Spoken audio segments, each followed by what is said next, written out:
Hey gamers, this is Liz Davidson from Beyond Solitaire, and I am just popping in outside of the actual podcast recording to let you know that I've split this interview into two parts. This is part one, where Marco and I talk about gaming and narrative and fantasy gaming and have a great time with that. And then the next episode will be the one where we talk about wargaming, its future, and his conversion from Marco Wargamer to Marco Omnigamer. So enjoy the pod and the next one. Happy gaming.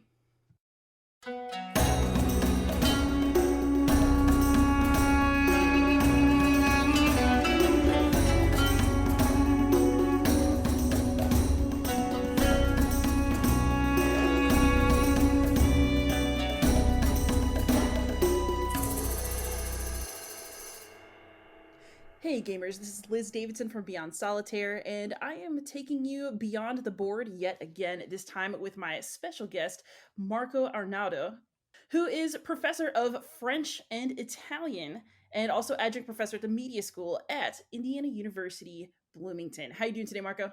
Pretty good. How about you? I am doing all right. I'm delighted to have you. So, you are not only someone who has a YouTube channel about board games, but you write about them. Yep. Would you like to tell us about your most recent published book, and then we'll go on to your current projects? Yeah, absolutely. I published this book, came out in 2018, Storytelling in the Modern Board Game, which is an exploration of how tabletop games, learn to tell stories. I'm an academic, and in academia, there have been a lot of things that have been written on the topic, but I was somewhat dissatisfied because many academics said, well, this game has this story. Oh, what a great game that tells a story. No, this game has no stories, but no one seemed to have started by defining what they meant by story. And so things are confused because some academics would say, oh yeah, Jenga, what a great narrative. Tetris, what a great story. And Tetris and Ooh. Jenga, while entertaining, they just are not the kind of experiences that I get when I read a novel or watch a movie. So I was not satisfied with the lack of definition. So I started by looking at narratology, what professional narratologists use when they define a story. And I came up with a system of traits, a number of things that if you have in a certain cultural artifact, that artifact is likely to be a story or to be perceived as a story. So you have individual characters, a theme, a setting, a progression, etc., etc., etc. And then I looked at modern games that have those traits and that often players perceive as having a story. And I look at the reviews online, not just on my own feelings, but if there are reviews of people say, oh, this game is really a great storytelling engine. So, first, I wanted to define in general how games can tell stories. And then I wanted to also figure out how it happened. Because nowadays you have Time Story, Sherlock Holmes, Consulting Detective, all those games enhanced by apps, Chronicles of Crime. You know how many games, the legacy system, of course. But it didn't used to be like that. When I was a kid, it was all abstract card games and board games. So I started looking at the history of gaming and see how gradually games experimented with including themes and narrative progression that could be perceived as a story, and not just how the designers came up with the idea, but then how the gamers really started liking them, and then it became a major force to the point that these days it has become not just an oddity in gaming, but it is a major trend. People want games that have scenarios, that have campaigns, so with unique characters, with character progression. And when a game has these things, they put them on the box. They're proud about that because they know that people want that. And so so you have the theory element, and then you have a story of how games learn to tell stories, and how players learn to like that. And to me, then the clearest example, the most convincing example, is games that the very players say, "Yeah, this game is a pretty bad game, but I love it because when I play it, it tells me a great story." Dungeon Quest is probably the best example of this, which is an awful game and a great game at the same time. But everybody said it's an awful game mechanically, but we had such a great time seeing the stories that the game tells us. So one thing I was wondering about is, another example that you used of a game that is mechanically perhaps not ideal, but is still Hmm. an experience, is something like Betrayal at House on the Hill. But Yes, perfect. my question is, in order to have the best story, can a game still be mechanically good? Or in order to kind of force a narrative out of the gaming material, do you need to put the narrative on the rails? Do you need to break mechanics in order to create something that's that immersive? Mhm. I think that the curse of the good story, meaning that comes with a burden of messy mechanics and messy gameplay, is frequent. I don't think it has to be because there are games that break the curse. They're not bound by that. So, well, there are two ways in which a game can include a story. One, of course, is when the story is partially scripted, and so you have content that is already there, that is embedded in the game, and you unlock it. So you play a Hmm. scenario, and after the scenario, there are 3 pages of text that tell you the story. But the most exciting games is when the content is emergent, which is you simply have the bare bone elements and the game mixes them together. Here's the elf that meets a dragon and finds a treasure. And all those things have been shuffled together or combined together in different ways. Emergent emergent content mixed together with the embedded content is what gives a game flavor. And very often, however, for the story to be surprising, what you have is that the story can be a mess. Again, in Dungeon Quest, it's great to have the surprise of finding a randomly generated dungeon that is amazing, but it may also be that your dungeon is impossible. You get stuck in a blind alley because it's too randomly generated. So the random element allows you variety, but it also may cripple playability. But again, doesn't have to be because you look at the at the highest rankings on Board Game Geek. You know the games that players like the most, and we know number one is Gloomhaven, which is a Hmm. very good story and also has a very strong set of mechanics. People don't say, "Oh, I have to play another battle in Gloomhaven." They're excited. Pandemic Legacy Season One. Again, we have the gameplay of Pandemic, which is solid, one of the most rock solid gameplay systems we have had in recent history, but it has been also gifted with a story. So the messiness that comes from randomness does not have to necessarily lower the quality of the gameplay. Again, that's just not some general statement of intent or philosophical position. It just comes from looking at the games and thinking, oh, but there are games that are fun to play and tell your story. The one thing you have to sacrifice in most cases, however, is replay value. And you know, I I have a was going whole to ask, chapter yeah. about that. Um, but to me, that's another example of how gamers themselves started to asking their games to give them a different type of experience. Back in the day, you would have somebody who plays games occasionally, and learning rules was such a pain, so they want to learn a game once and then play it a million times. So replay value was a huge factor, still is among casual players. When you have committed players that are willing to learn rules, then you have the possibility of giving games, of creating games that have limited replay value, but they give you different things. And and that's pretty much if you have a game that is unlocking surprising, twisty, embedded content, then the game will have limited replay value. And I ask this to my student when I teach game history, game design. How many times did you read your favorite novel? And some people say, "Oh, I read it 10 times. Well, I read it 20 times." Well, by all standards, a game that you can only play 20 times is pretty bad, right? That would be a negative. So we're just used to the fact that fiction can be re-enjoyed only a limited amount of times. Again, your favorite movie, people are unlikely to have seen their favorite movie more than 20 times. Something similar, people watch TV shows and they rewatch the stuff that they like. But most people, most of the stuff that they watch is new stuff. I think there are very few people that mostly rewatch the same TV shows and occasionally add some new TV shows. So rewatching, rereading is a fairly secondary element even in fiction when we experience fiction, precisely because the high of the first time you see the plot twist. So board games that come out now that have great stories but limited replay value, in a certain sense, they're just aligning themselves to the practices of consuming fiction that we have always had, that we have had since the beginning of time, since Aristotle. So it's new and it seems shocking. And I've had students complaining, but I played this game 3 times, but then I knew the story. I was like, yeah, but if you watch a movie 3 times and only at the end of the third time you start feeling a little bit bored, that's probably a good movie. That's probably pretty good. So board games, this idea seems so new because it is new in gaming. But again, we're finally applying uh, standards that we've applied in fiction since forever. We're applying them to games now. That actually makes a lot of sense. Although, I Okay. mean, a book is a lot cheaper than a game, and I Mm-hmm. wonder about.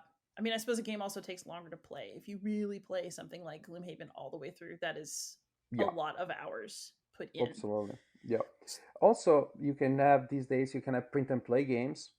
You can say, for example, a game that has a narrative element, and I like it very much, is For Against Darkness. You can buy the PDF for $8, and you can definitely play it enough times that you have been entertained for the time it would take you to read a fairly lengthy novel. So even from that point of view, that's not a problem. I mean, it's economically viable. Many games you can play with other people. And again, if you have 4 friends going to the movie theater, and oh, God forbid they buy popcorn, well, they spent as much money as it would take it to buy a fairly good, fairly expensive board game, and 90 minutes later, they're done. That there's nothing. They watched the movie once, the popcorn is not there anymore, and and so economically, I would, oh yeah, you take one single book and one single board game side to side. The board games is more expensive. When you consider board games are often collective efforts, you know, more people will enjoy it, and how much other hobbies are expensive. In truth, again, it's fairly. I don't think that the costs are unreasonable, and most importantly, it's not just me saying it. We see that the market is going very well. That means that you have people that are able and willing to afford the games that are being made these days. There's no disconnection between games and their audience, which happened, say, in the 1990s when you have those massive overproduced games, but the main audience were teenagers, didn't have a lot of money, and so you had those enormous games that not many people would afford, and the market did very poorly. Nowadays, you have these monster games that come out from Kickstarter. They're already being paid for. So that means they're not too expensive for, well, the money that people are willing to invest in their hobby. That's fair. So, actually, I noticed at the end of your book, you predicted that not only would story-driven games continue to grow in the market, but they would Mm-hmm. continue to combine elements with things like miniatures games, games that represent characters, terrain, Mm-hmm. etc. on the board. And I would say that over the last couple of years, your predictions have borne out. What are you Mm-hmm. Mm-hmm. thinking? Oh yeah, I mean, I nailed it if I say so myself. Uh, I predicted that all of the trends that I described in the book would continue. Now it's only 2 years later, but the indications are that at least for the foreseeable future, those predictions will still hold true. I predicted that uh, games will continue to tell stories, will genre will become more and more successful. Again, you look at the top rankings of Board Game Geeks, they're still Gloomhaven and Pandemic Legacy, very story oriented games, and so they're still there.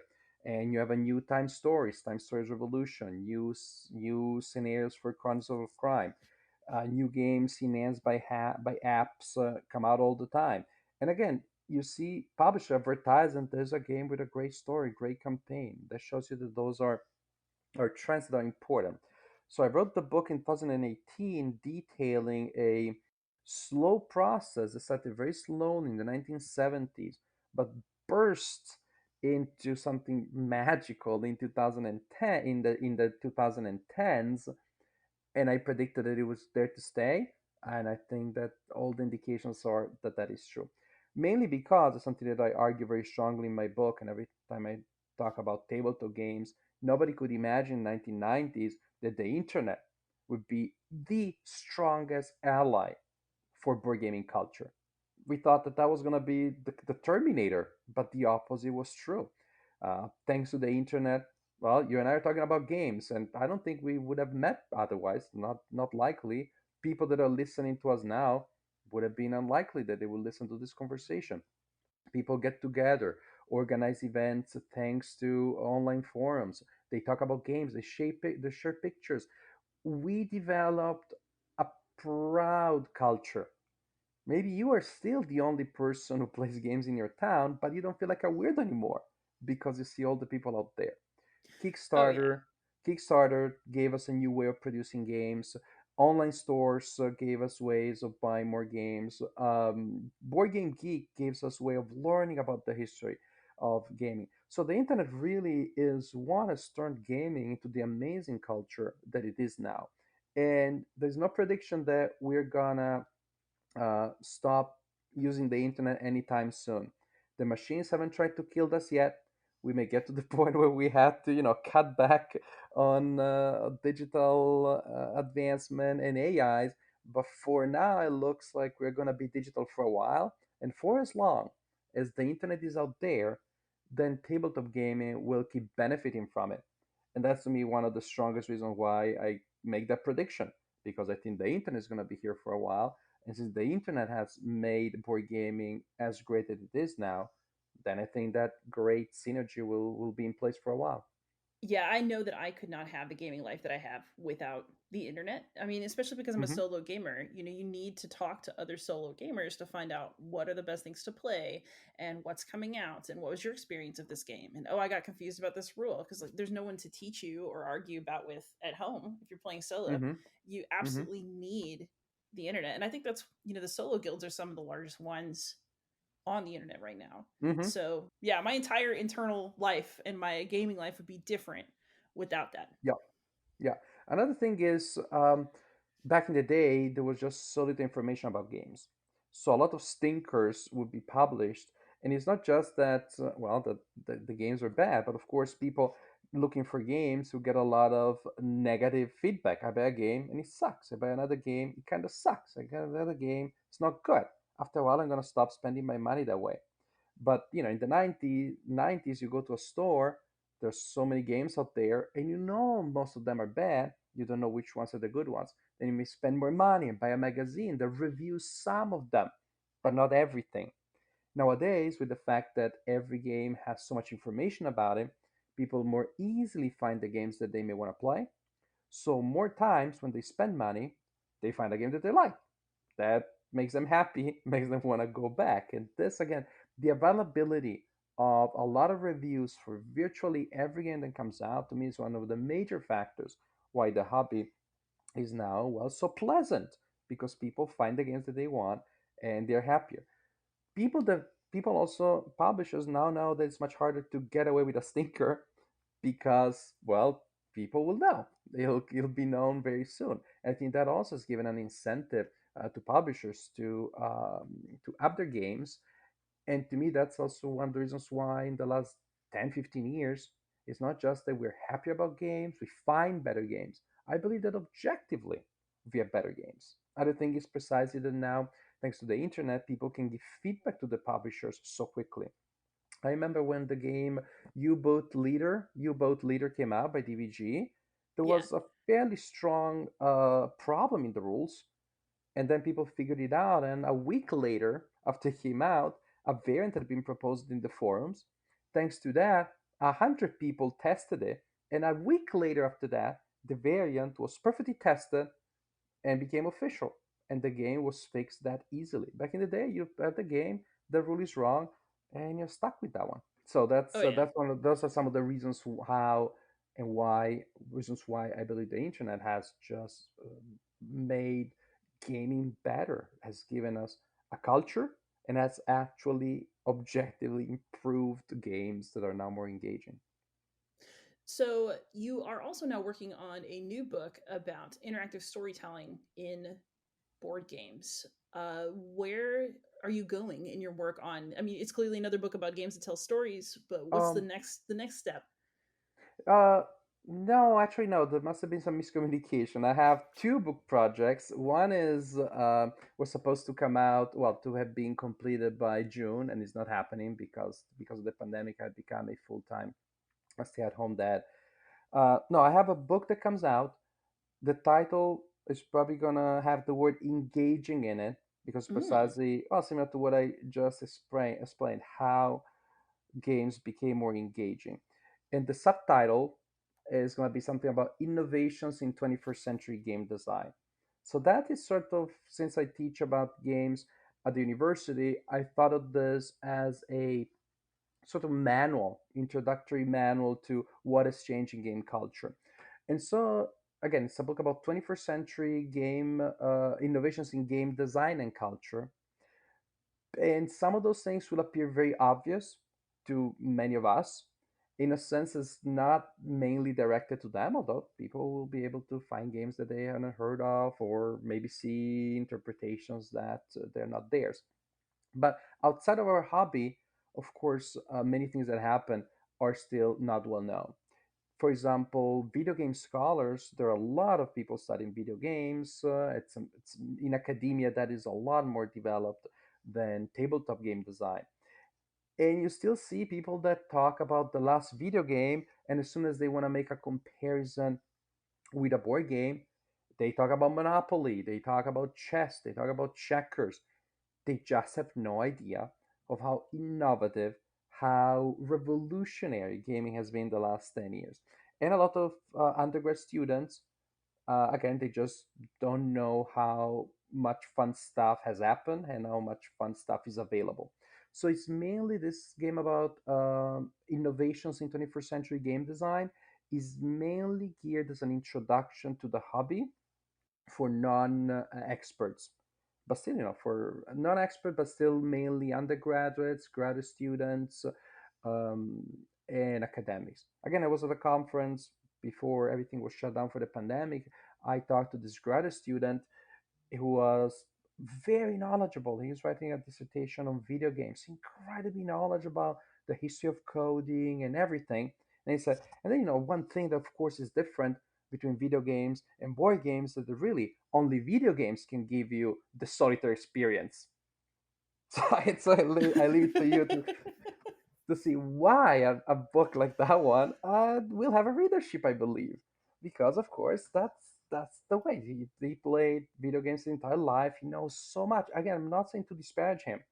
I'm pointing this out to see how there is a disconnect between different fields of game studies where we tend to think of a single thing, but those who specialize in digital video games or just the normal average video gamer are simply not aware of so many amazing things. So that is for the game about innovations. By the way, you'll have a chapter also about storytelling.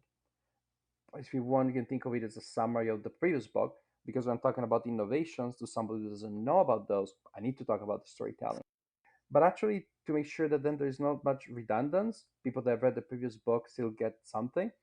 In this book, I'll quickly summarize how a game can tell a story, but I will mainly or only use examples from the last year and a half, that is from after the previous book, which, by the way, tells you there enough that I can fill a whole chapter about. I can give an entire introduction about storytelling in gaming, only using examples from 2019 and 2020, which again That's proves the amazing, proper thing. actually.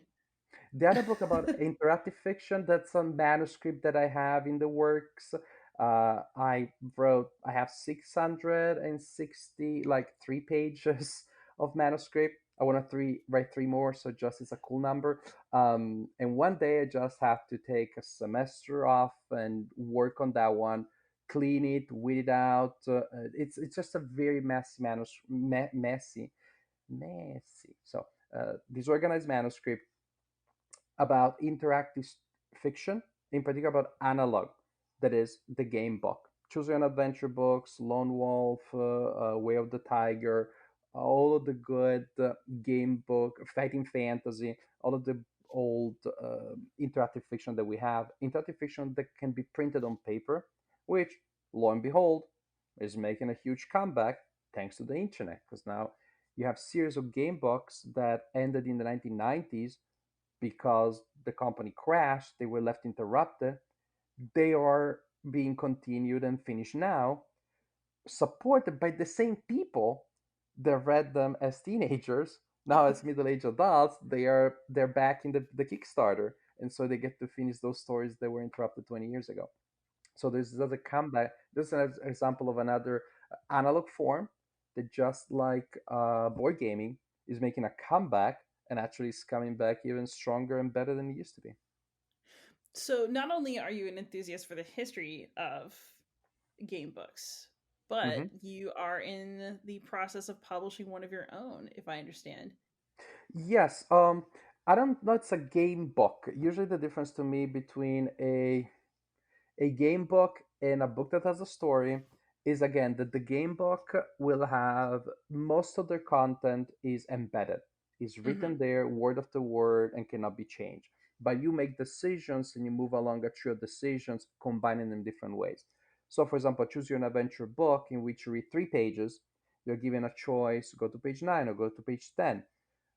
Then you go there, you read more, make another decision, and then you go and read again another part of pre-made text. When that is most of what you do, when reading is most of what you do, then I think of that as a game book. And that's the difference to me, for example, between a choose your own adventure book or a lone wolf book and a Fire Against Darkness. Fire Against Darkness, although it is published as in book format, it looks like a book. The technology is a book.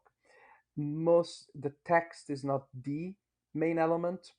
The textual elements are minimal, and the game, quote unquote, shuffles them and recombines them a lot more. So I think of those as a game rather than as a game book. Uh, the, you don't have a text that describes a scene in detail, etc., etc., etc. So in a game that tells a story, the text element is secondary. And Fire Against Darkness, which is a game system I like very much, is more of a narrative game than a game book. And yes, I'm publishing a game in that system. It's going to be called Four Against the Great Old Ones. So it combines my love for storytelling gaming with my love for Lovecraft. And it's going to be, you're going to have four investigators that you start with. Don't get too attached to them because it's Lovecraft's world. People go insane, get disintegrated, get swallowed by gates, eaten by monsters, or go insane very often. You start with four investigators.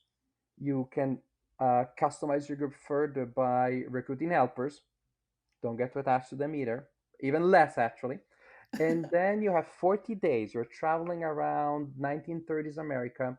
So there's a map, and you're traveling from location to location. Boston, Providence, the Great Cypress Swamp, New Orleans, St. Louis, Innsmouth, etc., etc. Looking for clues. You have 40 days. You keep track of things. Activity will cost time. You have 40 days to find 3 clues that will tell you where the great ritual is going to take place, which great old ones is being summoned, and you have to get there and stop the ritual before it happens. Now, one thing that I want to point out that I, just because I'm very happy and very proud about, if I can, uh, of course, we have other games that have a Lovecraft theme where you collect clues. But those games, usually those clues are just tokens. We're told that they're clues, and you collected 2 of them. Then you collect the third one, and you're told you found the thing. But those clues, if instead of being clues, they were tomatoes or chicken or whatever else it is, they would be the same.